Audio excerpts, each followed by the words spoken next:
Waktu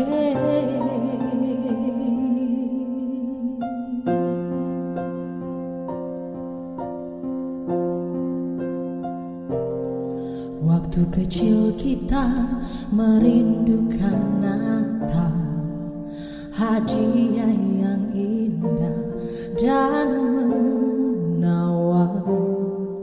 Namun tak menyadari seorang bayi telah lahir, bawa keselamatan untuk manusia.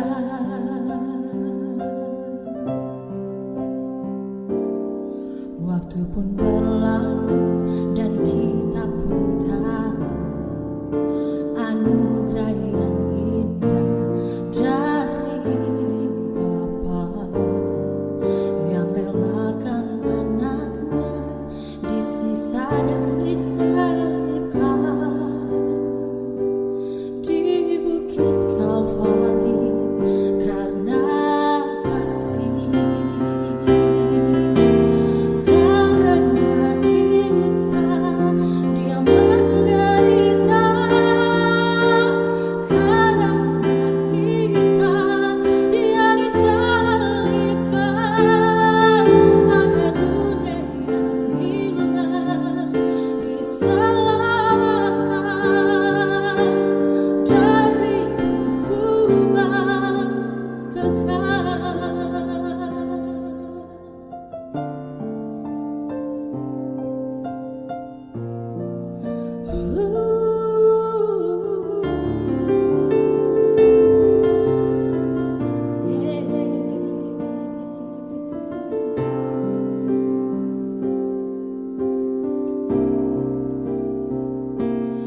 Waktu pun berlalu dan kita pun tahu anugerah yang indah dari Bapa yang relakan anaknya disiksa dan disalibkan di bukit Kalvari karena kasih.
Saudara-saudara, salam sejahtera bagi kita semua.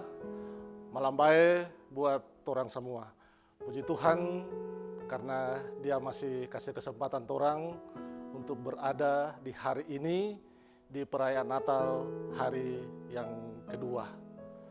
Baku kasih kuat iman edisi kali ini didasarkan pada perenungan buku Pelita Hidup yang diterbitkan oleh Badan Pekerja Sinode edisi kali ini. Didasarkan pada Sakaria pasal 9 ayat 9 sampai dengan ayat yang ke-10. Tapi sebelumnya mari torang bersembayang, torang minta kuasa Roh Kudus agar Ia bekerja, berikan hikmat pada torang untuk bisa torang memahami apa makna firman bagi torang semua. Mari berdoa. Ya Tuhan Allah, di dalam Yesus, Allah yang senantiasa menjadi Tuhan kami, memelihara, menjaga, dan melindungi setiap saat.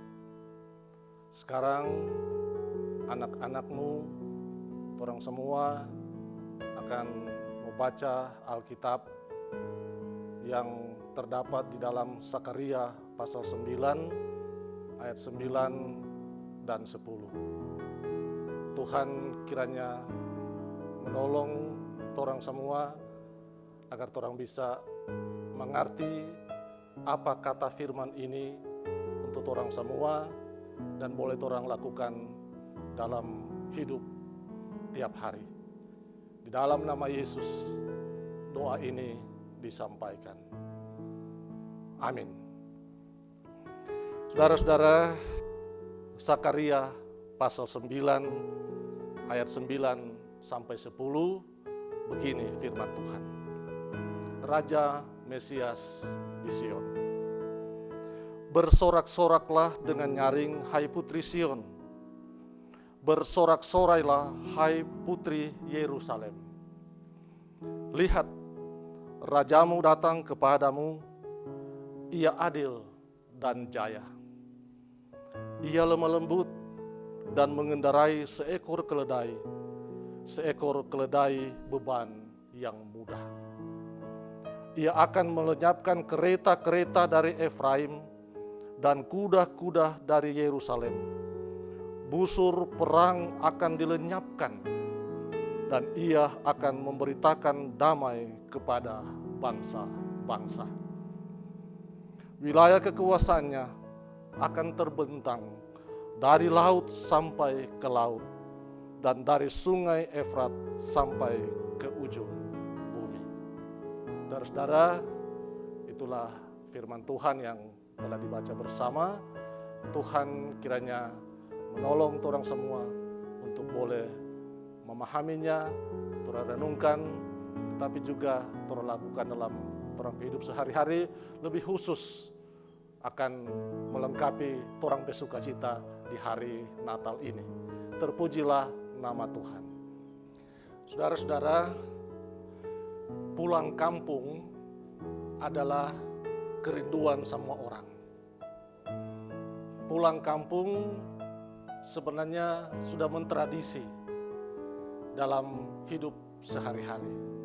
Apalagi saat-saat hari Natal seperti ini, torang rindu mau pulang kampung.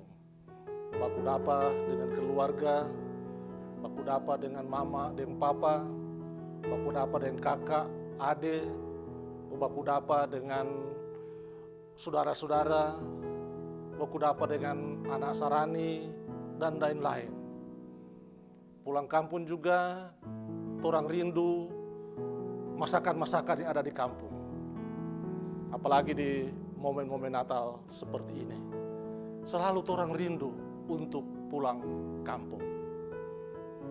Nah, saudara-saudara, orang Israel yang ada di pembuangan di Babel mengalami penderitaan karena dorang pedosa, juga rindu pulang kampung. Dorang di kampung di Yerusalem. Dorang rindu pulang di sana. Rindu untuk membangun ulang itu Yerusalem yang soporak-poranda karena dihancurkan oleh bangsa penjajah pada waktu itu. Termasuk di dalamnya bait suci. Bait suci hancur. Tinggal puing-puing. Karena itu sekali lagi dorang rindu untuk pulang kampung. rindu balik ke Yerusalem. Nah, di tengah-tengah kerinduan orang Israel untuk pulang kampung, hadirlah Nabi Zakaria. Dia menyampaikan bahwa ketika Nguni akan pulang di kampung, Nguni akan memulai hidup yang baru. Era new normal. Nguni akan alami di sana. Di sana akan hadir seorang raja. Raja yang akan menjadi Nguni pemimpin. Karena itu Nguni harus sambut dia dengan sorak-sorai, dengan sukacita. Sambut itu raja itu. Raja ini yang akan jadi dorang pemimpin, raja ini yang akan jadi Nguni yang akan memerintah Nguni selama berada di Yerusalem. Namun saudara-saudara, raja yang Zakaria ada janji pada orang ini adalah raja yang lain dari yang lain. Raja yang nyanda sama dengan yang dorang pahami. Raja yang Zakaria janjikan ini adalah raja yang memiliki karakter yang berbeda. Artinya DP model lain dari yang lain. DP gaya juga nyanda sama dengan raja-raja yang lain. DP sifat juga nyanda sama dengan raja-raja yang dorang kenal selama ini. Nah, raja yang datang itu menurut Zakaria memiliki gaya hidup pertama, dia adil dan jaya. Karena pada waktu itu banyak raja-raja yang memimpin dorang pe negeri, bangsa-bangsa lain berlaku nyanda adil dalam kepemimpinannya. Nyanda berjaya. Sulit mendapatkan kejayaan. Dan yang kedua, raja yang mau datang ini adalah raja yang lemah lembut. Raja yang penuh dengan kasih sayang. Raja yang nyanda bertindak semaunya. Apa dia suka baking, dia mau baking. Karena waktu itu rata-rata raja-raja memimpin bangsa-bangsa waktu itu dengan kekerasan. Sewenang-wenang apa dia suka mau baking, dia bikin. Dia ada raja dong. Jadi maunya dia mau bikin apa, dia baking. Tapi raja yang mau datang ini dia pambai. Zakaria bilang lemah lembut. Dan ketiga, raja ini dia cuma ada naik seekor keledai. Dan saudara, keledai itu mirip-mirip dengan sapi, cuma dia yang ada tanduk. Nah, itu raja itu mau datang pada orang pemimpin Nguni, mau naik di keledai ini. Nah, sangat berbeda dengan raja-raja yang ada di sekitarnya orang bangsa-bangsa lain. Yang naik kuda dengan peralatan perang, dengan tobat, dengan panah, dengan pasukan-pasukan yang kuat. Tapi raja ini tidak begitu. Sehingga saudara-saudara, dari sisi fisik sebenarnya ini raja yang mau datang ini ya tidak bisa, apa yang mau diandalkan dengan raja yang lemah lembut, yang cuma naik keledai. Sebenarnya tidak ada yang bisa diharapkan dengan raja yang Zakaria janjikan ini.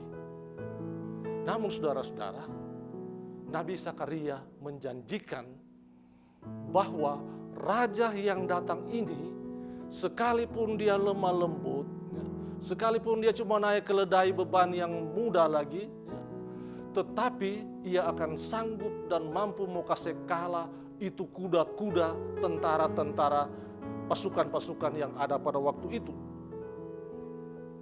Busur-busur perang akan dihalau dan dia akan menggantikannya dengan damai sejahtera.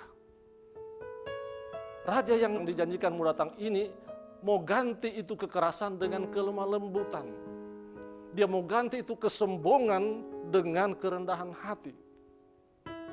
Sehingga raja itu akan berkuasa sampai ke ujung bumi. Saudara-saudara yang dikasihi Tuhan, apa yang disampaikan oleh Nabi Zakaria ini, sekalipun ratusan tahun lamanya DP jarak, itu terbukti dan terwujud dalam diri Tuhan Yesus. Kalau orang baca dalam Matius 21 ayat 1-11 dan perikop-perikop yang paralel lainnya, Di sana ditulis ketika Yesus memasuki Yerusalem, banyak orang yang dola pada dia. Ketika dia naik itu keledai, banyak putri-putri di Yerusalem itu yang dola pada dia dan menyanyikan Hosana, Hosana, terpujilah dia yang datang dalam nama Tuhan. Nah, Tuhan Yesus, saudara-saudara, datang di dunia ini secara fisik.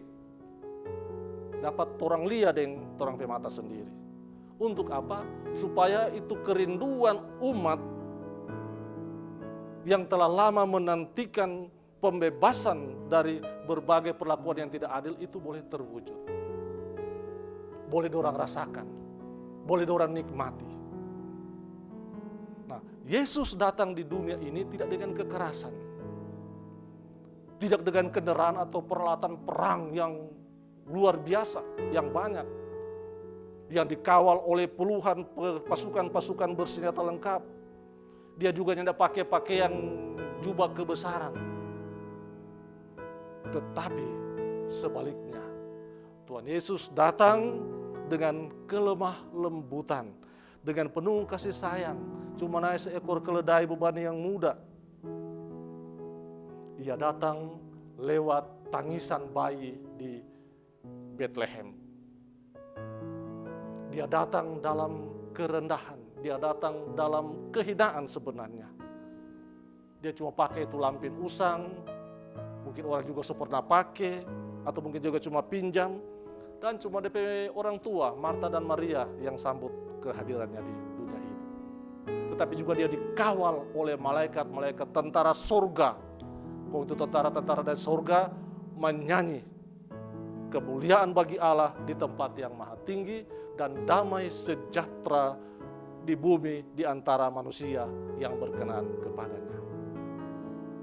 Biar begini, Bapak Ibu Saudara-saudara, Tuhan Yesus kehadiran di dunia ini telah merubah wajah dunia ini yang gelap, yang memang sudah dapat lihat karena dosa manusia, menjadi terang oleh kedamaian dan DP kelemah lembutan. Dia robah ini kematian yang seharusnya manusia mau alami, kematian kekal, menjadi kehidupan kekal. Karena dia kasih itu keselamatan untuk manusia. Walaupun yang saudara-saudara untuk itu ia harus menderita bahkan sampai mati di atas kayu salib. Saudara-saudara yang dikasihi Tuhan, sesuai tahun atau kalender gerejawi, orang berada di akhir perayaan Minggu Advent. Selama 4 minggu orang merayakan Minggu-Minggu Advent. Malah hari ini orang berada di perayaan Natal hari kedua. Sukacita dan kegembiraan Natal telah orang rasakan, telah orang alami. Penantian tentang kedatangan Yesus yang pertama kali di Bethlehem kita rayakan di hari Natal ini. Namun bukan berarti bahwa semuanya sudah selesai, semua kelar, belum. Karena apa? Karena orang sekarang juga masih berada di masa penantian atau masa orang mau tunggu Tuhan Yesus datang lagi untuk kedua kali. Tapi Bapak Ibu Saudara-saudara, ketika kalau Tuhan Yesus datang di dunia untuk kedua kali, dia tidak datang lagi untuk membawa damai. Dia tidak lagi datang untuk membawa sukacita dan kegembiraan seperti yang orang rayakan kedatangannya yang pertama. Tapi dia datang untuk menghakimi anak-anaknya, tetapi juga membawa anak-anaknya hidup bersama-sama dengan dia. Dan waktu itu tidak ada orang yang tahu tempo apa. Tapi dia pasti datang. Sama dengan nubuat Nabi Zakaria bahwa Yesus itu datang di dunia ini, sekalipun DP waktu lama sekali ratusan tahun, tapi dia datang dalam diri Yesus di Bethlehem. Begitu juga hal kedatangannya yang kedua kali. Karena itu sekarang orang berada di masa penantian, masa-masa mau tunggu kedatangannya yang kedua kali. Nah, ada banyak hal yang boleh orang lakukan di masa penantian ini. Hal-hal yang merusak kesukacitaan, hal-hal yang bikin rusak orang kegembiraan, dalam rangka merayakan Natal, tetapi juga menunggu DP kedatangan kedua kali, itu harus torang singkirkan jauh-jauh. Harus torang kubur dalam-dalam. Jangan torang jadikan masa penantian ini atau perayaan-perayaan Natal yang torang lakukan ini menjadi beban buat orang. Sehingga torang rasa, aduh, semua Natal lagi. Setengah mati, mau bikin ini, mau bikin itu. Jangan seperti itu, Bapak Ibu Saudara-saudara. Jangan torang mau kumpulkan ini dan itu, hal-hal yang lahiria, yang bendawi itu untuk merayakan Natal sehingga menjadi beban bagi torang. Demikian juga jangan torang mengumpulkan segala sesuatu menunggu kedatangan Yesus dengan hal-hal yang tidak berguna. Yang torang perlukan, yang Tuhan Yesus inginkan adalah dalam masa penantian ini, mau tunggu kedatangan yang kedua kali adalah bagaimana torang menciptakan, torang menghadirkan itu sukacita dalam torang hidup setiap hari. Menghadirkan kegembiraan, sorak-sorai dengan hal-hal yang berguna bagi Tuhan dan berguna bagi sesama. Torang harus menciptakan suasana damai dan sejahtera di masa penantian ini. Walaupun torang tahu tempo apa Tuhan Yesus datang. Supaya apa? Supaya ketika Dia datang yang kedua kali, maka torang semua siap. Saudara-saudara, tempo apa Tuhan Yesus mau datang? Yang ada orang yang tahu biar satu. Dia bilang dia datang sama dengan pencuri. Sekali lagi tidak ada orang yang tahu biar satu. Siapapun dia. Mar, DP kedatangan itu pasti. Sama dengan nubuat Zakaria toh. Dia bernubuat bahwa Tuhan Yesus akan hadir, Raja Damai itu akan hadir seperti dalam pembacaan Alkitab kita tadi. Walaupun DP jarak itu 700 tahun, tapi itu pasti terjadi. Nah, begitu juga dengan kedatangan Yesus yang kedua kali. Tidak ada orang yang tahu, tapi pasti. Nah, masa-masa penantian ini, masa membantu kedatangan Yesus yang kedua kali ini, diharapkan dari orang percaya adalah menunggunya dengan melakukan hal-hal yang bagus. Hal-hal yang menciptakan suasana damai sejahtera. Hal-hal yang menciptakan suasana kegembiraan bagi orang lain. Hal-hal yang menghadirkan sukacita dan sorak-sorai bagi orang lain. Dan itu orang boleh bikin lewat tutur kata, perbuatan, dan tindakan sehari-hari. Kita menaikkan syukur atas keselamatan yang Tuhan berikan pada orang, atas kehidupan kekal yang Tuhan berikan pada orang. Dan rasa syukur itu harus kita wujudkan, harus orang bikin dalam hidup sehari-hari. Orang semua menginginkan bahwa ketika Yesus datang kedua kali, orang siap diangkat bersama-sama dengan Dia untuk menikmati kehidupan bersama Dia di sorga kekal. Kita memohon kuasa Roh Kudus agar dalam masa-masa penantian ini kita boleh berbuat sesuatu yang berguna bagi orang lain. Kita boleh menghadirkan damai sejahtera bagi orang lain. Kita menjadi berkat bagi orang lain. Terpujilah nama Tuhan. Amin.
Saudara-saudara, mari torang berdoa. Ya Allah, yang Maha Kasih, Allah penyayang, Allah yang nyandak pernah tertidur, selalu jaga patorang, selalu lindungi patorang, sehingga torang masih boleh hidup sampai dengan detik ini. Makasih Tuhan atas begitu banyak berkat-berkat yang Tuhan so kasih for torang pe pribadi, torang pe keluarga, tetapi juga Tuhan pe jemaat di mana torang ada dan torang boleh menikmati persekutuan dengan torang pe teman-teman di jemaat Tuhan. Kami bermohon kepadamu Tuhan, biarlah pemeliharaanmu, kasih sayangmu, perlindunganmu selalu torang nikmati di sepanjang torang pe hidup, sampai di mana Tuhan menghendaki torang boleh menikmati hidup di bumi ciptaanmu ini. Tuhan, kami masih dalam suasana kegembiraan karena boleh merayakan hari Natal bersama-sama dengan orang-orang yang torang kasihi, mama, papa, kakak, adik, saudara bersaudara, sekalipun dalam kondisi yang sangat terbatas karena merebaknya virus COVID-19. Tetapi biarlah perayaan Natal kali ini tidak menyurutkan semangat dan kerinduan kami untuk bersekutu di dalam Engkau dan dengan orang-orang yang torang kasihi dan sayangi. Apapun bentuk torang pe perayaan, kiranya berkenan di hadapan Tuhan, dan mohon Tuhan ampun patorang. Kasih ampun patorang jika ada perayaan-perayaan yang tidak berkenan terhadap Tuhan, atau ada torang pe perayaan yang membuat orang tersinggung, membuat orang lain mengiri, membuat orang lain merasa nyandak nyaman. Jadikanlah torang pe diri ini, lebih khusus apa yang torang rayakan ini, berkat bagi orang lain. Biarlah Tuhan terus kasih kuat patorang, sehingga torang boleh menciptakan suasana damai di masa-masa menantikan kedatangan Tuhan Yesus yang kedua kali. Torang berterima kasih Tuhan karena Tuhan telah memakai beberapa sesama kami, keluarga-keluarga yang turut mengambil bagian dan topang kegiatan Baku Kasih Kuat Iman ini. Keluarga Sairang Tulalo, keluarga besar Jamaat Gemibam Immanuel Buyat ini, bahkan siapapun dia yang telah mengambil bagian menopang sehingga program Baku Kasih Kuat Iman edisi kali ini boleh berjalan dengan sebaik mungkin. Biarlah ini boleh menjadi berkat bagi semua orang, teristimewa anak-anakmu yang sempat menyaksikannya. Terpujilah namamu Bapa. Inilah torang berdoa yang torang naikkan kepadamu lewat Tuhan Yesus Juru Selamat kami. Amin. Saudara-saudara, demikian program Baku Kasih Kuat Iman edisi kali ini. Kiranya apa yang boleh dilakukan hari ini menjadi berkat bagi Bapak Ibu Saudara-saudara, menjadi berkat bagi kita semua. Terpujilah namamu. Amin.